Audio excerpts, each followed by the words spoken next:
الحمد لله رب العالمين والعاقبة للمتقين والصلاة والسلام على رسوله النبي الكريم وعلى آله وأهل بيته وأزواجه وذرياته أجمعين أما بعد أعوذ بالله من الشيطان الرجيم بسم الله الرحمن الرحيم فالذين هاجروا وأخرجوا من ديارهم وأوذوا في سبيلي وقتلوا لأكفرن عنهم سيئاتهم ولأدخلنهم جنات تجري من تحتها الأنهار ثوابا من عند الله والله عنده حسن الثواب صدق الله مولانا العلي العظيم جل جلاله أمن وله وقال النبي صلى الله عليه وسلم بعثت لأتمم مكارم الأخلاق وقال عليه الصلاة والتسليم أنا والساعة كهاتين أو كما قال عليه الصلاة والتسليم وقال النبي صلى الله عليه وسلم المرء مع من أحب أو كما قال عليه الصلاة والتسليم لوٹ آئے جتنے فرزانے گئے لوٹ آئے جتنے فرزانے گئے تاب منزل صرف دیوانے گئے اور مستند رستے وہی مانے گئے جن سے ہو کر تیرے دیوانے گئے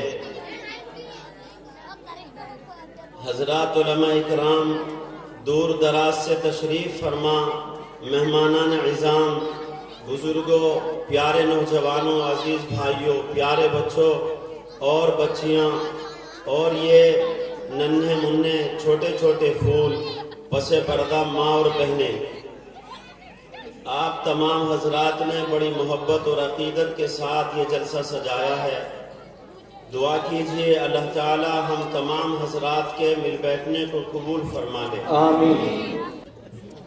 آپ حضرات ایک سال یہ انتظار کرتے ہیں کہ ہمارا جلسہ آئے گا اور ہم اپنے جلسے کا حصہ بنیں گے یقیناً اسی محبت میں آپ یہاں بیٹھے ہیں ایسے گئے گزرے دور میں جلسے کا ہو جانا علماء اکرام کا آ جانا اور یہ ٹھاٹے ماں کا سمندر علماء کے ساتھ مل کے بیٹھ جانا اللہ کا فضل ہے اور اللہ جس بستی کو چاہتا ہے یہ کمال دیتا ہے میں نے قرآن کریم کے چوتھے پارے کا ایک ٹکڑا پڑھا ہے چھوٹی سی آیت کا حصہ اللہ ارشاد فرماتا ہے فَالَّذِينَ هَاجَرُوا وہ لوگ جنہوں نے ہجرت کی وَأُخْرِجُوا مِن دِيَارِهِمْ اور اپنے شہروں سے نکالے گئے وَأُوذُوا فِي سَبِيلِي اللہ کہتا ہے اور انہیں میرے راستے میں تکلیفیں دی گئی وَقُتِلُوا اور انہیں مارا گیا پیٹا گیا ستایا گیا لَأُكَفِّرَنَّ عَنْهُمْ سَيِّئَاتِهِمْ میرا رب کہہ رہا ہے میں ضرور بھی ضرور ان کے گناہ ختم کر دوں گا وَلَأُدْخِلَنَّهُمْ اور میں ضرور بھی ضرور ان کو داخل کروں گا جنت میں ثوابا من عند اللہ یہ ثواب ہے ان کے لیے اللہ کی طرف سے واللہ عنده حسن الثواب اور اللہ کے یہاں اور زیادہ ان کے لیے ہے اجر تو اس آیت میں ہجرت کا واقعہ اور خروج من المکہ حضرات صحابہ کو مفصل بیان کیا گیا ان کے مقام کو بھی بیان کیا ان کی قربانیاں اور ان کے اول آخر کو بیان کرنے کے بعد پھر مقام جنت کو بیان کیا اور مقام جنت کے بعد انتہا کو بیان کیا جو اللہ کی زیارت ہے تو کن کو نکالا گیا اپنے گھروں سے کن کو نکالا گیا اپنے شہروں سے یہ بات ہمیں یاد رکھنی چاہیے ظاہر ہے جب حضور پاک صلی اللہ علیہ وسلم مکہ میں پیدا ہو رہے ہیں ابھی دنیا میں نہیں آئے تو آپ کے والد کا سایہ سر سے اٹھ گیا ابھی آپ 6 سال کے ہیں تو والدہ کا سایہ بھی دنیا سے چلا گیا اور تاریخ نے کس انداز سے اس کو بیان کیا ہے علماء سیر نے کس انداز سے اس کو پرویا ہے اور موتیوں کے ایک دھاگے میں باندھا ہے اللہ کے رسول صلی اللہ علیہ وسلم کے والد گرامی مدینہ کی طرف تشریف لے گئے، وہیں بیمار ہوئے، انتقال ہو گیا۔ حضور صلی اللہ علیہ وسلم جب پیدا ہوئے تو آپ یتیم پیدا ہوئے، آپ کے باپ نہیں ہے، آپ کے والد نہیں ہے، ابھی تھوڑی سی عمر ہے، 6 سال ہے۔ حضرت آمنہ نے کہا کہ بیٹا محمد، مجھے تمہاری ننیال جانے کو دل کر رہا ہے، بیٹا تم بھی ساتھ چلو، اور ہاں اگر حادثات زمانہ نے تمہارے والد کی قبر کا کوئی نشان چھوڑا ہوگا تو تمہارے والد کی قبر پہ بھی کچھ درود فاتحہ پڑھتے آئیں گے۔ حضور صلی اللہ علیہ وسلم تو گویا اس کے لیے تیار تھے، فوراً ساتھ ہو لیے، اس لیے کہ نبی نے ماں کی قدر و منزلت کو جو بیان کی ہے اس کو دنیا میں کوئی بیان نہیں کر سکتا۔ اللہ کے رسول صلی اللہ علیہ وسلم مسجد نبی میں بیٹھے ہیں اور صحابہ اکرام کا مجمع ہے، تو صحابہ اپنے والد اپنی والدہ کے قصے سنا رہے، حضور سنتے سنتے رو دیے۔ جب حضور رونے لگے صحابہ نے پوچھا اللہ کے رسول آپ رو رہے؟ یا رسول اللہ اگر آپ روئیں گے تو ہم سب رو دیں گے، آخر آپ کیوں رو رہے؟ آپ تو اللہ کے محبوب ہے، لاڈلے پیغمبر ہے۔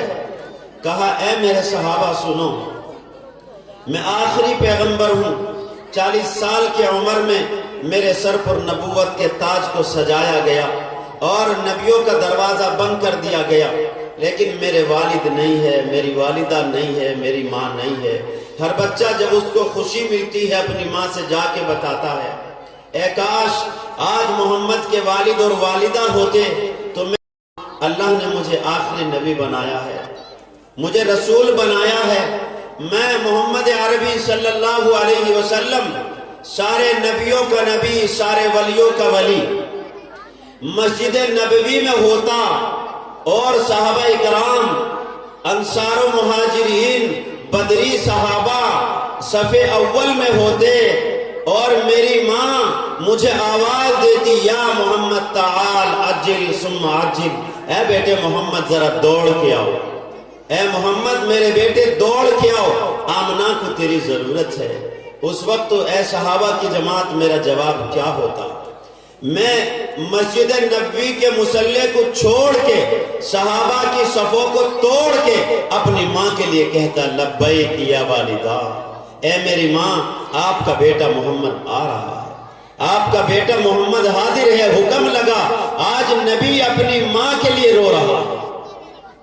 تو ساتھ میں چل دیے، اپنی ننیال سے واپسی پر مقام ایبوا جہاں حضور کے والد کی قبر ہے جا کر سلام پڑھنا شروع کیا۔ والدہ کی طبیعت پہلے سے خراب اور ناساز ہے،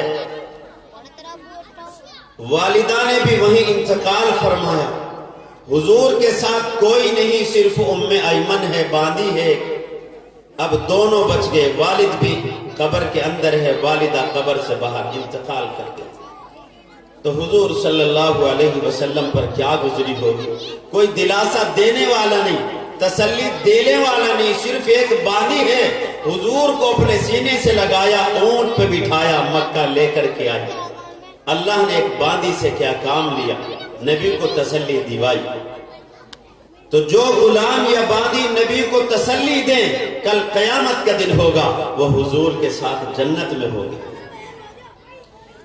اتنا سب کچھ ہونے کے بعد سارے مکے کے لوگ حضور سے بڑا پیار کرتے، بڑی محبت کرتے، لیکن جب حضور کو نبوت ملی، اللہ نے کہا اے محمد جا کے اعلان کرو کہ اللہ ایک ہے اور محمد آخری پیغمبر ہے۔ حضور نے کئی دفعہ بڑے بڑے سنادید اور کفار مکہ کو بلایا، ان کی دعوتیں کی، ان کو ناشتہ کرایا، لیکن وہ نہیں مانے۔ ایک بار بلایا، 2 بار بلایا، نہیں مانی۔ ایک پہاڑی کے دامن میں سب کو جمع کر کے پوچھا اے مکے والو یہ بتاؤ میں کون ہوں؟ سب نے کہا آپ تو محمد ہے، میرے بارے میں تمہارا کیا خیال ہے؟ سب نے کہا آپ سچے ہیں، آپ امانت دار ہیں۔ تو حضور نے کہا اگر میں تمہیں خبر دوں کہ کوئی ملک تم پر حملہ کرنے والا ہے تو کیا یقین کرو گے؟ سب نے کہا قالوا بلا، بے شک اے محمد آپ تو ہے ہی سچے۔ تو حضور نے کہا یہ چاند، سورج، آسمان، زمین، اس کو کوئی چلا رہا ہے، اور وہ اللہ ہے، تم اس پر ایمان لے آؤ، آخرت کے عذاب سے بچ جاؤ گے، جہنم سے بچ جاؤ گے۔ اس لیے کہ جہنم بہت برا ٹھکانہ ہے، بہت بری جگہ ہے۔ سب نے کہا تم نے ہمیں اسی لیے بلایا تھا، اپنی دعوت کے لیے، اپنے آپ کو بڑا منوانے کے لیے؟ کفار مکہ نے حضور پر پتھر پھینکے، ریتا مٹی کوڑا کرکٹ پھینکا، آپ کے اوپر معاذ اللہ تھوکا۔ ابو جہل، ابو لہب، عتبہ، شیبہ، ان تمام لوگوں نے اپنی قوت کا مظاہرہ کیا اور حضور کے گلے میں چادر ڈال کے گھسیٹا، حضور کو ستایا۔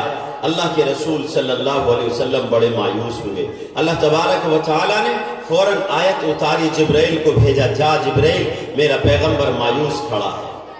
اللہ نے قرآن کریم کی آیت کو اتارا، قل اللہم مالک الملک تؤتی الملک من تشاء وتنزع الملک ممن تشاء وتعز من تشاء وتذل من تشاء بیدک الخیر انک علی کل شیء قدیر۔ اے محمد مایوس ہونے کی ضرورت نہیں، اس سلطنت کا، بادشاہت کا رب تو میں ہوں۔ اللہ جسے چاہتا ہے عزت دیتا ہے، جسے چاہتا ہے ذلت دیتا ہے، اور عزت ذلت کا فیصلہ مجھے کرنا ہے۔ یہ تمام سلطنت، تمام حکومتیں سب میرے اختیار میں ہے، میرے قبضے قدرت میں ہیں، مایوس ہونے کی ضرورت نہیں۔ کفار مکہ کو جتنا حضور سمجھاتے وہ اتنا ہی مخالف بنتے چلے گئے، اتنا ہی مخالف بنتے چلے گئے۔ صحابہ اکرام کو سانس لینا مشکل ہو گیا۔ حضور نے ان کو ملک حبشہ بھیجا، وہاں بھی کفار مکہ پیچھے پیچھے چلے گئے۔ آپ کو جہاں بھی بھیجا کفار مکہ پیچھے پیچھے چلتے رہے، آپ کو ستاتے رہے۔ بہرحال ایک وقت آیا کہ اللہ کے رسول صلی اللہ علیہ وسلم اور آپ کے صحابہ کو علل اعلان مارے جانے لگا، پیٹا جانے لگا، کوڑے بج رہے ہیں، کوڑے برسائے جا رہے ہیں۔ کبھی خباب کو پیٹا جاتا، کبھی خبیب کو مارا جاتا، کبھی مصعب بن عمیر کو ستایا جاتا، کبھی بلال حبشی کو ستایا جاتا، بلال حبشی کو گرم ریت پہ لٹایا جاتا، حضور کا سامنا کرایا جاتا کہ دیکھو تمہارے محمد آ رہے ہیں، تمہارا نبی آ رہا ہے، اب ان سے آواز لگاؤ، ان سے مدد کا مطالبہ کرو۔ حضرت بلال حبشی رضی اللہ تعالی عنہ لیٹے ہوئے ہیں، گرم ریت ہے، گرم سلاخیں ہے، پلس کوڑے سے مارا جا رہا ہے۔ اللہ کے رسول صلی اللہ علیہ وسلم قریب سے گزر رہے ہیں۔ حضور نے حضرت بلال کو دیکھا، حضرت بلال نے حضور کی طرف دیکھا، ایک دوسرے نے محبت بھری نگاہ سے دیکھا، لیکن اللہ کے رسول نے کہا بلال یہ کچھ کہنے کا موقع نہیں ہے، خاموشی اختیار کر اور اللہ سے دعا کر، صبر کر۔ شاعر اپنے انداز میں کہتا ہے، زخم اے بلال زخم پر زخم کھا کے جی، زخم پر زخم کھا کے جی، لبوں کو سی آہ نہ کر، یہ ہے عشق محمدی، کوئی دل لگی نہیں۔ اے بلال یہ بیان کرنے کی جگہ نہیں، برداشت کر، اللہ بہت بڑا ہے، اللہ دیکھ رہا ہے۔ پھر جب مکہ فتح ہوا، نبی علیہ السلام کھڑے ہیں۔ آج وہ کھڑے ہیں جنہوں نے گریبان کو پھاڑا، جنہوں نے پتھر برسائے، جنہوں نے کوڑا کرکٹ ڈالا، جنہوں نے خباب خبیر کو مارا، جنہوں نے بلال حبشی کو مارا۔ حضور نے کہا میرے بلال کو بلاؤ۔ حضرت بلال حبشی رضی اللہ عنہ کو بلایا گیا۔ اے بلال یہ وہی مکہ ہے نا، وہی خانہ کعبہ ہے نا؟ اے بلال اللہ اور اس کے رسول کی قسم یہ وہ خانہ کعبہ ہے جو دنیا میں اللہ کو سب سے زیادہ محبوب ہے، جس نمازوں کا ثواب ہے، یہ گھر سب سے محترم ہے۔ آج تو اس خانہ کعبے کی چھت پہ چڑھ کے اذان دے، یہ تیرا اعزاز ہے، یہ بلال حبشی کا اعزاز ہے۔ دکھا مکے والے کو کہ وہی مکہ ہے جس میں مجھے مارا جاتا ہے، پیٹا جاتا ہے۔ آج بلال حبشی کھڑے ہو کے اذان دے رہے ہیں۔ جس اذان کو بلال حبشی نے پڑھا، علماء دیوبند اہل سنت والجماعت نے اس اذان کو اپنی کتابوں میں لکھا، اپنے مؤذنوں کو یاد کرایا، چھوٹے چھوٹے بچوں کو کرایا، گلی گلی کوچے کوچے محلے محلے گئے، لیکن اذان بلالی کو چاروں طرف چمکایا اور بتایا کہ اذان بلالی یہ ہے جو خانہ کعبہ کی چھت پر میرا بلال پڑھتا ہے، میرے پیغمبر کا دیوانہ پڑھتا ہے، اور یہی صراط مستقیم ہے، یہی سچا راستہ ہے، یہی ہدایت ہے۔ اور دنیا والوں اگر تم ہدایت کے طلبگار ہو اور جنت کا راستہ ڈھونڈنا چاہتے ہو تو اذان بلالی دیوبند میں ملے گی. تمہیں اگر یہ ڈھونڈنا ہے دنیا میں حق کہاں ہے, اللہ کہاں ہے, اللہ کے رسول کا راستہ کہاں ہے, علماء دیوبند بتائیں گے. جنہوں نے اذان بلالی پر اپنی زندگی گزاری ہے, جنہوں نے مالٹا کی جیل کو اذان بلالی سے آباد کیا, جنہوں نے در در کی ٹھوکریں کھائی, پٹائی کھائی, انگریز سے مقابلہ کیا, غداروں سے مقابلہ کیا, اپنوں سے بیگانے ہو گئے, گھر سے بے گھر ہو گئے, لیکن اذان بلالی کو نہیں چھوڑا. آج بھی دیوبندی مسجدوں میں اذان بلالی انہی کلمات کے ساتھ پڑھی جاتی ہے. حضرت بلال سے کہا اب تکبیر پڑھو, خانہ کعبہ میں اذان ہو. حضرت بلال حبشی نے وہی 19 کلمات کی تکبیر پڑھی, بس اذان سے 2 حرف زائد, قد قامت الصلاۃ, قد قامت الصلاۃ. مسلمانوں اور اہل سنت والجماعت کے جھیالوں, علماء دیوبند سے محبت کرنے والوں, اللہ کی قسم انہی 19 کلمات کو ہم نے ایک ایک مسجد میں داخل کرایا. نہ حضور سے ایک لفظ پیچھے ہٹے, نہ حضور سے ایک لفظ آگے بڑھے. جہاں بلال چھت پہ کھڑے ہیں ہم نیچے کھڑے ہیں, جہاں بلال حضور کے پیچھے کھڑے ہیں میرا مؤذن وہیں اسی اذان کو پڑھتا ہے, اسی تکبیر کو پڑھتا ہے. یہ حق ہے. اگر کسی مسلمان نے اذان سے پہلے, اذان بلالی سے پہلے ایک لفظ بڑھایا, کوئی سلام بڑھایا, کوئی کلام بڑھایا, اللہ کی قسم کل جب بلال جنت میں ہوں گے بلال حبشی ان سے کہیں گے چلے جاؤ, تم بلال سے پہلے کیسے سلام پڑھا کرتے تھے, کیسے کلام پڑھتے تھے. اذان وہ ہے جو اللہ اکبر سے شروع ہو, اس سے پہلے کوئی تکبیر نہیں, اور لا الہ الا اللہ پر جس کا اختتام ہو اس کے بعد کوئی لفظ نہیں. اگر تم نے اذان سے پہلے کوئی کلمہ بڑھایا, اذان کے بیچ میں بڑھایا, اذان کے بعد میں بڑھایا, اللہ کی قسم تم جنت سے نکالے جاؤ گے, تم جہنم کی طرف ہٹائے جاؤ گے. اللہ کا رسول پوچھے گا میں تمہیں اپنے پیچھے جو راستہ دے کر کے گیا تھا وہ خلافت تھی, تم نے خلافت سے کیسے منہ موڑا. خلافت کا کام ہے نبی کے پیچھے چلنا. جو نبی سے پیچھے چلا وہ نبی کا بن کے جیا. کل قیامت میں نبی اس کو بلائیں گے, حوض کوثر پہ جام پلائیں گے. ساتھیوں, جس وقت اللہ تبارک و تعالیٰ نے اپنے آخری پیغمبر جناب محمد الرسول اللہ صلی اللہ علیہ وسلم کو دیکھا, مکے والے ظلم پر ظلم کر رہے ہیں, ماں کو مارا جا رہا ہے اور بچوں کو یتیم کیا جا رہا ہے. اللہ نے کہا اے محمد فوراً مکہ چھوڑ دو, اب تم مدینہ چلے جاؤ, مکہ تمہارے لیے مکہ نہیں رہا. حضور صلی اللہ علیہ وسلم سیدھے صدیق اکبر کے گھر گئے, آواز لگائی یا ابا بکر افتح الباب.